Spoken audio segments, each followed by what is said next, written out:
Entonces, la pandemia encuentra a una población venezolana todavía no integrada a la sociedad ecuatoriana en condiciones del mercado laboral extremadamente precarias para los recién llegados, sobre todo, y creciente hostilidad. La pandemia lo que causa, como causó a toda la población del sector que se inserta en el sector informal ecuatoriano de recursos económicos,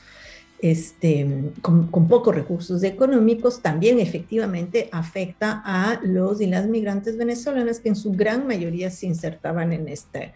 sector laboral, vendedores ambulantes en las calles, trabajos precarios en distintos tipos de servicios que se paralizan durante el primer momento de la pandemia. Un segundo efecto, aparte del económico, fue precisamente producto de esa creciente hostilidad, varias de las expulsiones en términos de vivienda que fue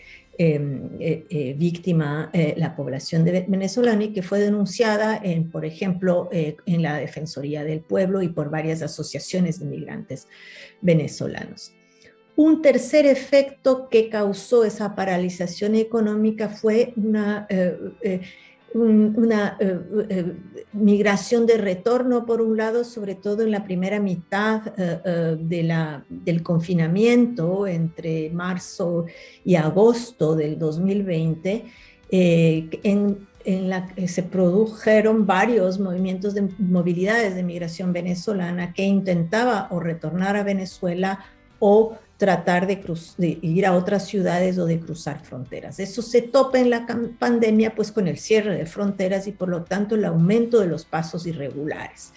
Una de las consecuencias directas de la pandemia y del cierre de fronteras no fue tanto la inmovilización de esa población venezolana, aunque sí la disminución de su entrada, sino el aumento de pasos irregulares tanto en la frontera sur como en la frontera norte y a través de ello también el fortalecimiento de redes de tráfico y de explotación a la misma migración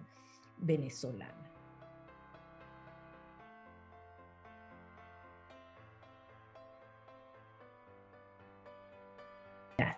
Una primera característica del Ecuador es la brecha que existe entre un amplio marco de derechos derechos hacia la población migrante otorgada por la Constitución y su poca realización en términos sustantivos. El Estado contempla ese gran marco en su Constitución del 2008, pero estuvo ejerciendo, sobre todo a través de decretos ejecutivos, una política más bien restrictiva en términos de derechos.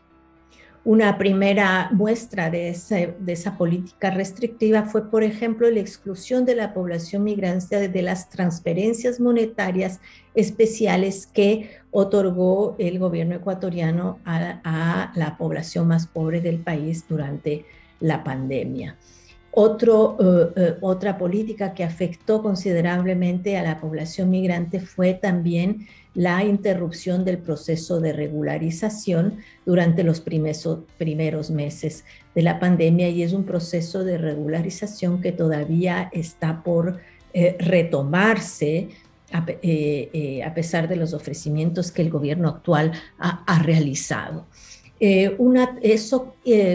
produjo que la gran mayoría y la gran respuesta que se dio hacia la población migrante y refugiada provino sobre todo de los organismos internacionales en asociación con ONGs, un poco de gobiernos locales y las asociaciones de migrantes. Eso también construyó, digamos, una respuesta no tanto estatal directa, sino que diríamos que proviene de un ensamblaje de trabajo humanitario y fue sobre todo una respuesta asistencialista inmediata. Kits de protección, emergencias en términos de entregas de ayuda alimentaria o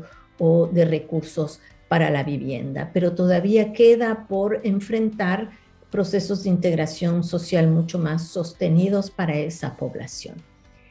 Diríamos entonces que en términos de respuestas, el Estado ecuatoriano no tuvo realmente una estrategia específica para la población migrante y refugiada, y tampoco esta población estuvo incluida en las medidas paliativas de transferencia de recursos monetarios que se dio a la población más precarizada. Esta población recibió determinadas respuestas, ya sea por su autoorganización o por la respuesta entregada por los organismos internacionales.